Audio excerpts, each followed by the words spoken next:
Well, that's certainly going to be one of the shots on the front pages of tomorrow morning's newspapers. The Duke and Duchess of Cambridge, as they are now called, the newlyweds, are making their first public appearance after their wedding.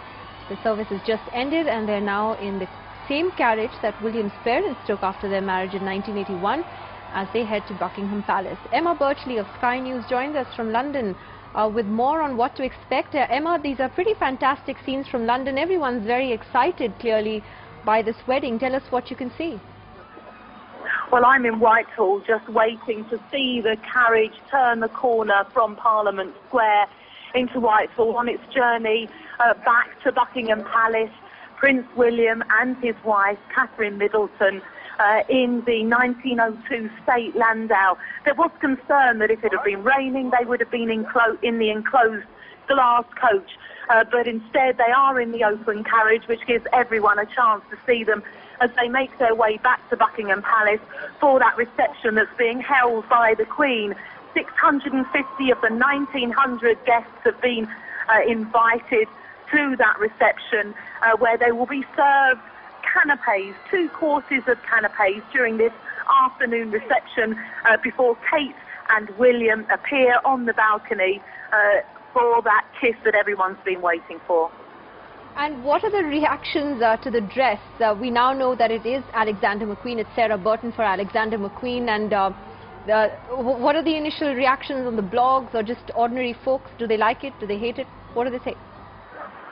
Well, people were delighted to catch a glimpse of Kate as she drove past on the way in a Rolls-Royce Phantom. But they really have only caught a glimpse. Now will be their chance to really see what that dress is like.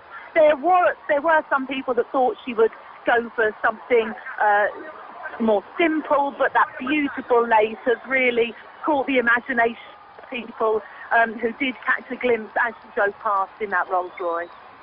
Emma Birchley, thank you very much for giving us that immediate update there from London. We're happy to have veteran journalist and writer Sir Mark Tully joining us as well.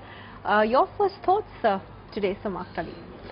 Well, I'm an unabashed royalist, so I loved it. I thought it was wonderful.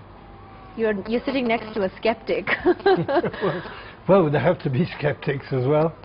80%, I think, of Britain, we were told, are royalists, and you're definitely one of them. Obviously, not everyone is or can be, but I would certainly not deny that I'm a royalist.